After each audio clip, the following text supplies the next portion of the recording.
Hello, and welcome to the tutorial on creating a web form on the Luggage ISU platform. So to start off, we're going to go to Content, Add Content, and Web Form. Once you get here, this is very similar to other content types in this first section. So we'll start by giving our web form a title. Let's go ahead and just call it Tutorial Web Form for the purpose of this tutorial. After that, you select a category that this web form would fall under. And for this one, since it's an example, we'll just put it under that first category. We'll put it under County Services. Under tags, enter relevant words that pertain to the topic of your web form. We'll just enter tutorial and extension for now. And the body, this is where you'll put sort of the description of your web form, or what it's about, sort of a summary of what the users are going to be asked. And then scroll down to the bottom and go ahead and click Save. Now this is the easy part. This next part is where it gets more complicated. This is where you can customize the fields and what the users are actually going to be asked in your web form. So we'll take some time and look at all of the form components that you can choose from. Just make sure you're in this window, you're under the Web Form tab, and then under Form Components, and that's where we're going to start at. Okay, so we'll go ahead and get started looking at the first component that's in the drop-down menu. And this first component is the Date form component. Now, date is pretty self-explanatory, it just involves entering a date. So we'll give it a label called Time Preference.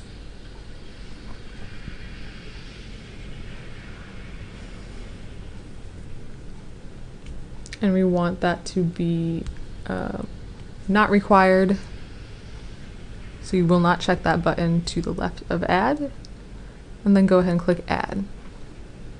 So the first box will include the label, which is what the user will see.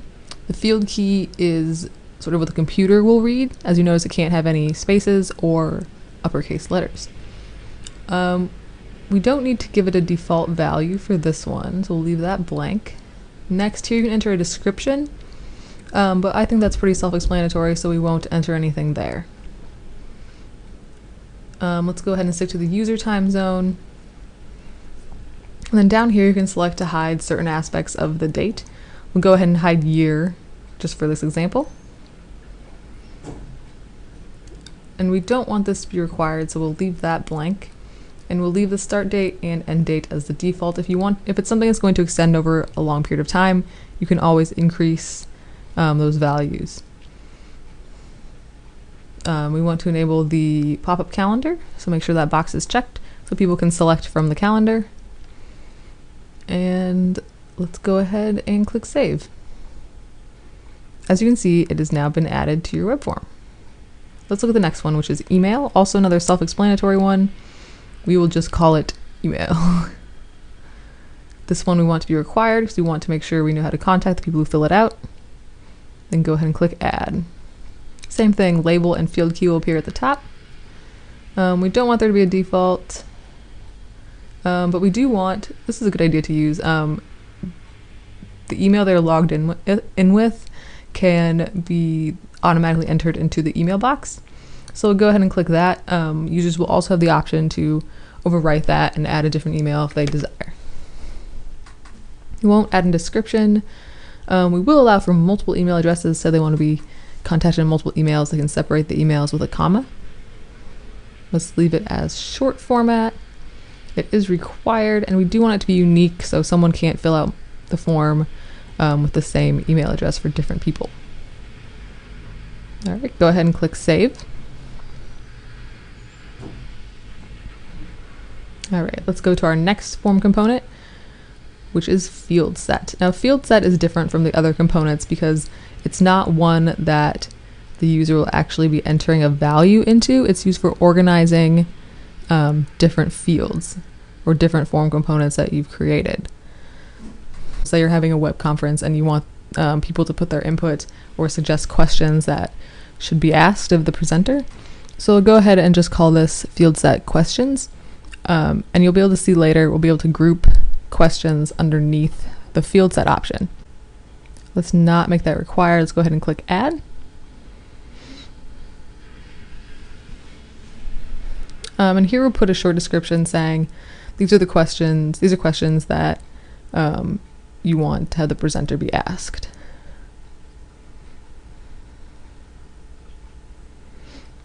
Go ahead and make it collapsible. That way, if there's multiple form components underneath or within this field set, you can collapse it and make the form not so long.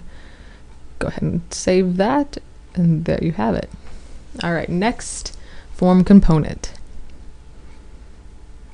This one is file. You probably won't use this one very often, but we'll go ahead and look at it anyway.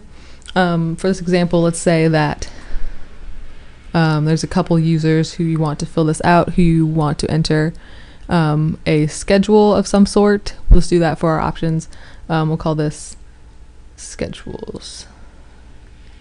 We will not make it required since we only want a couple people to do it, or we only know of a couple people who would find this useful. Go ahead and click add. We'll leave description blank. Set the files to private. We don't want the public to be able to view these files. Only the people who actually see the form submissions should be able to view it. So set that to private. We won't mess with any of these settings. We'll just leave them as the default. But you can automatically rename files so you don't end up with things like untitled document 1. Down here you can select the max upload size. Let's just leave it at 2 megabytes. And then you can also select what types of files you are okay with being uploaded. Let's go ahead and select PDF, doc, and docs. GIF, JPEG, and PNG are already selected. Those are fine. And we'll go ahead and select text too. The rest of those you probably will never use. Those are sort of the standard file types that are all right. Let's go to the next form component, which is grid. And this is good for ratings. If you want someone to have the options to be able to select from multiple radio boxes or radio buttons or check boxes for different questions. So let's go ahead and look at an example.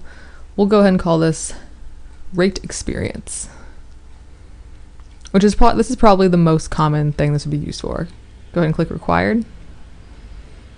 All right, so there's these two options. There's an options box and a questions box.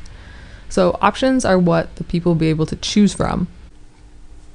So for this example, we'll go ahead and put a rating system. So we'll put great, and say the first word you enter needs to be computer readable text. So we'll put just great, no uppercase, no spaces, vertical line, and then great uppercase. The second word is what the user will see. Next example, we'll put good, vertical space, and good. Same thing for okay. Not good, we'll go ahead and put an underscore between not and good for the computer readable key. Vertical space, not good can be capitalized and have a space for the second one because that's what users will read. And lastly, we'll put horrible. Then down here for questions, say you had web conferences for these 3 months and you want them to rate the experience for each of them. So we'll put the last 3 months in that box in the same format as the options. And make sure all of these are set up on separate lines. Don't separate them by commas. I'm used to doing that for other things besides web forms, so don't do that. Make sure everything is on a separate line. No commas. Down here we'll put a brief description of what you're asking them to answer.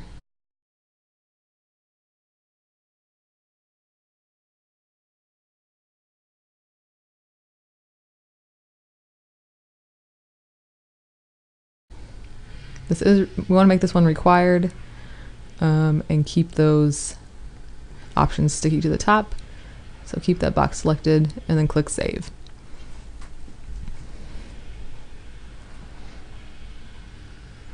All right, next we will go to hidden. Now hidden, I think we might as well ignore this one. It's not something you'll probably ever need to use for a web form. It has to do with collecting data about the people who are answering the questions to your web form. They don't actually fill anything out, it just gathers information about them automatically, which is not probably something you're going to be doing, so we'll just ignore that. All right, so next one is markup. Now markup is another one where the user isn't going to be actually entering anything. Markup is just text you would like to enter to show the user that maybe you're transitioning topics or something they should read before answering the next question. So let's select markup, and we'll just call this switching topics. The user won't actually see that label that you're entering, the switching topics label. The user is going to see what you put in this value box down here. So we're going to say something about next week's meeting, because that's the topic you're switching to instead of, say, web conferencing, whatever we were talking about before. All right, let's move on to the next one. So let's look at the next form component, which is number. And number is very similar to the text field option that will be coming up, but you can only enter numbers into the box. So let's go ahead and jump back to our web conferencing topic that we were sort of sticking with before. And let's call this times you've hosted a web conference. They were getting an idea of who has experience with this sort of situation. That's sort of a long label, but it makes it self-explanatory. But the default value is 0. And we don't really need to add a description because our label is self-explanatory. Make sure it's marked as required. Down here you can enter a minimum and maximum value. We'll go ahead and set the minimum value as 0, and we will not set a maximum value. We will not change the steps or how many number intervals you can go up by each time. Keep it as a text field. You can also add prefix or postfixes to your numbers, $signs or percentages. It doesn't work in this situation, but that's good to know for future reference. So everything else looks fine. We'll go ahead and save. All right, next we'll look at page break. Now page break is again a formatting form component, not something that a user will be entering anything into. So let's call it page break, make it required, and add it. So the only thing that you really have to change here is you can change the default from that marks that you're going to the next page or the previous page. Otherwise it will just leave it as next page and previous page, which works fine, so we'll just save it. And page break is just like in a Word document where you'll be traveling to the next page once you hit the page break. So next form component is select option.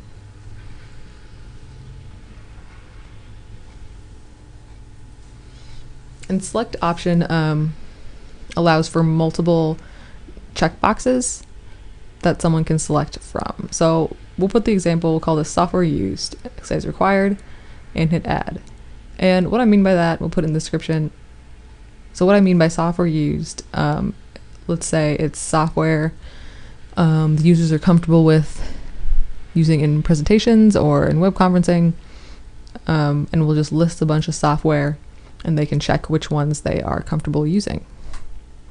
So we'll put our description in that box. And we'll say, yes, they can select multiple options.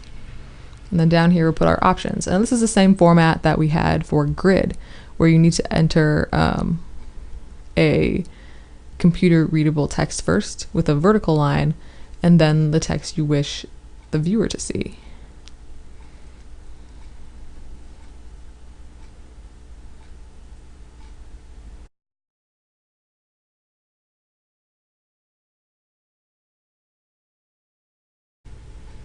Make sure again that these are all on separate lines. I accidentally put the commas between them instead. They'll show up as one long option if you put the commas instead of individual options. So make sure they're all on separate lines. Okay, now go ahead and scroll down more and let's see. You can also create preset option lists, which we don't have at this time, so we'll ignore that. Make sure it says required. The rest of that looks okay, so go ahead and click save. So we'll go ahead and select the next form component, which is text area. And text area is a large box where someone can enter a large amount of text. And we'll go ahead and call this questions. Now these are the questions that will go underneath your field set. This is what I talked about earlier. So we will not give it a default value or any of those things. Just go ahead and click save. So then the user can enter their questions into that text field or text area. Now we'll drag that, as you can see when I hover over the left corner, that four-sided arrow type thing appears, and then you can drag it underneath the questions field set. As you can see, it's slightly indented. Now it'll prompt us to save. Since we haven't saved any of these changes so far, it's probably a good idea to do so. So click save. Our next form component appeared right underneath that. So let's go ahead and pull that back down here. There we go. All right, so the next one we're gonna look at is text field. Now text field looks a lot like this box we're entering the label in right now. That's basically what a text field is. So let's go ahead and go back to our next week's meeting theme, and we'll call this meeting topic, and in parentheses put 1, because we only want them to enter one topic. Go ahead and click required. And then all of that looks good. Just go ahead and click save.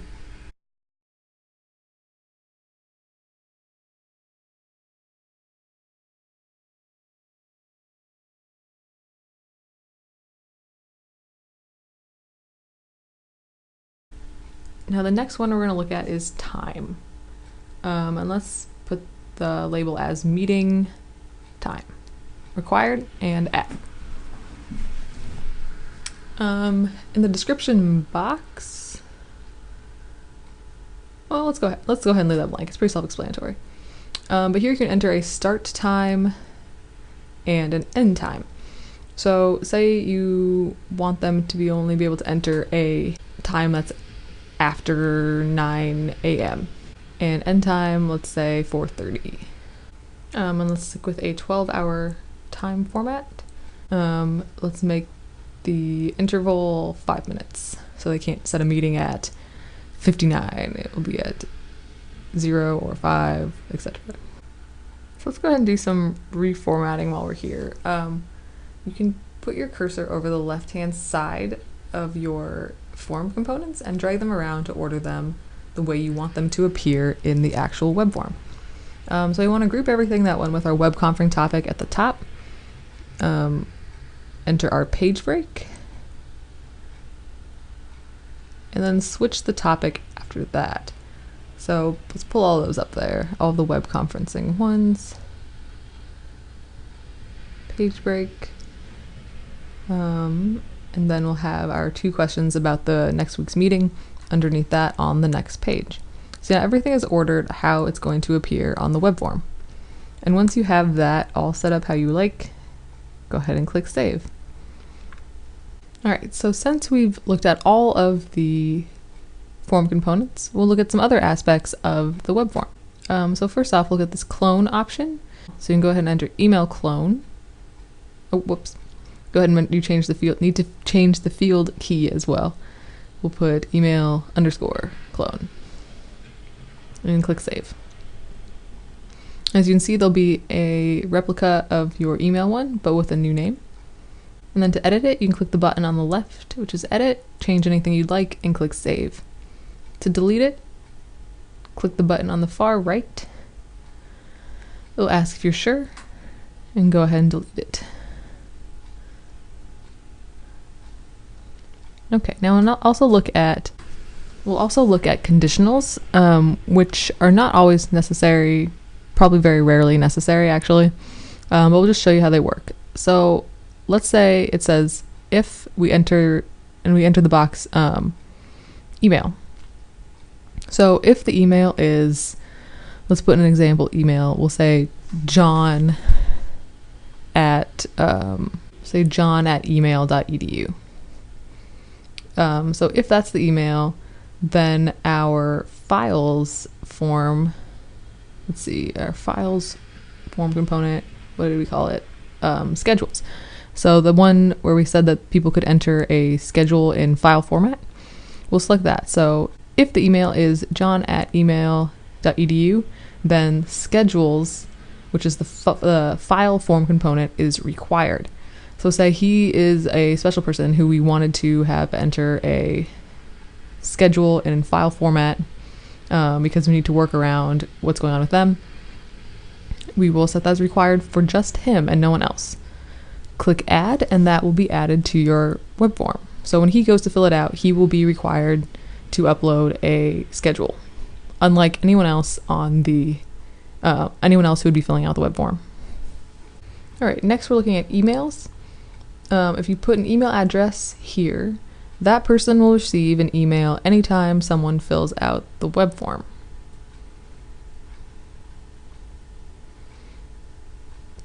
There are some options to change, there are some options to customize it a little more, but I think that all looks good. You can also change the default template of the email to say something different, but we will just leave it as the default template for now. And for most purposes, that will work just fine. Click save. So now that email will receive a confirmation every time someone fills out the web form. Now, so you don't want that. Let's go ahead and delete that option.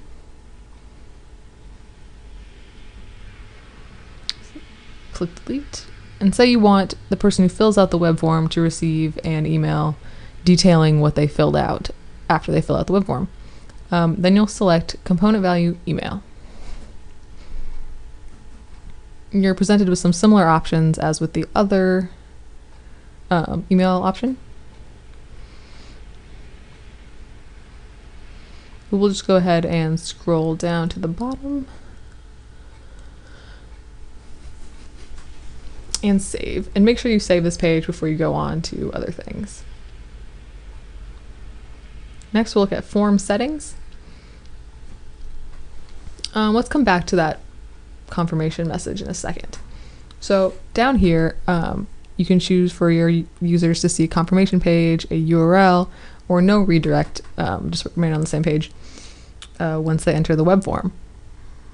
Let's set a limit on how many times web form can be filled out. Say let's have 45. We have about 45 people who need to fill it out, so we'll put a limit on it. And each user can only enter this web form once. Mark it as open. If you close it, no one else will be able to enter, or no one else will be able to fill out the web form. And let's say we only want authenticated users to be able to fill it out. No anonymous users or anything like that.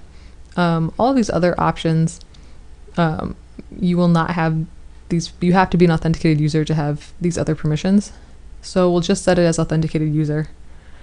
But we could select all of those other options that are below authenticated user if we wanted to be safe.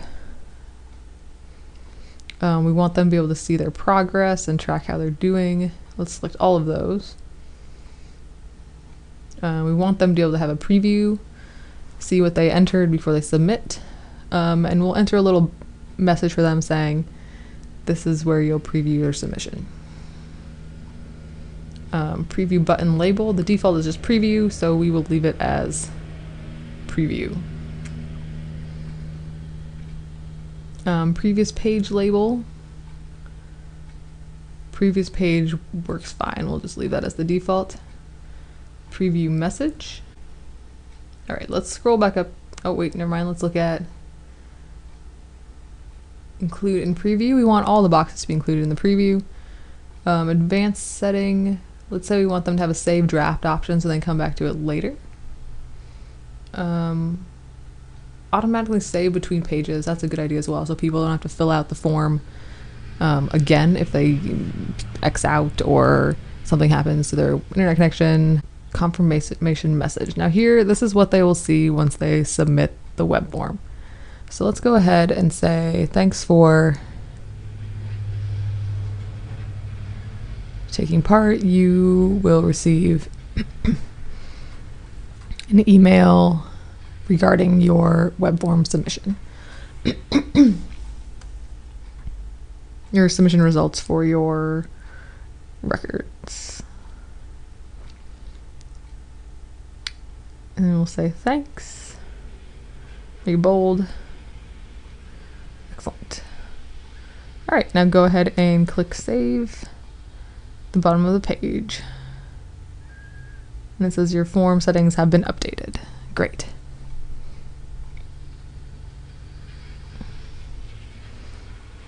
All right, so a couple more options. You can also edit your web form from here.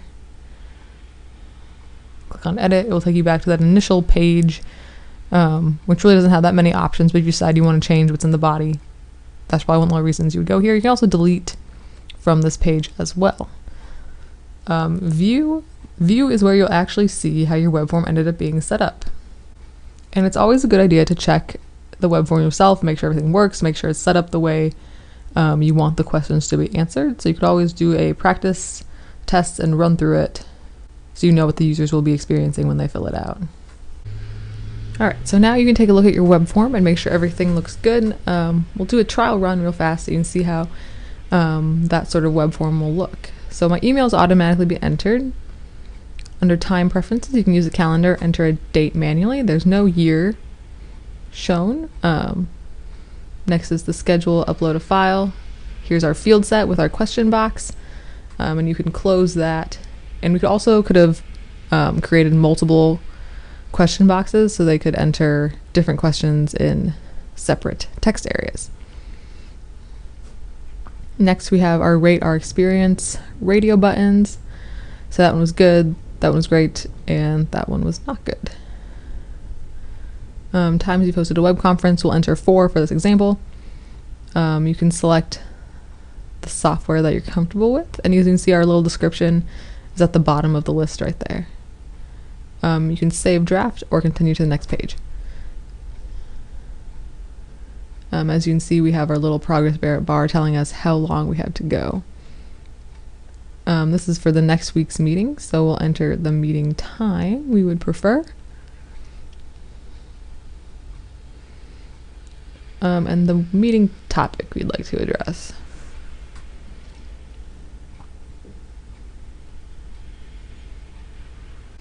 All right, so then we'll go ahead and click preview. So we want them to preview it.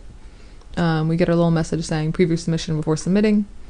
And then the user can look through and make sure they're okay with all their answers before they click submit.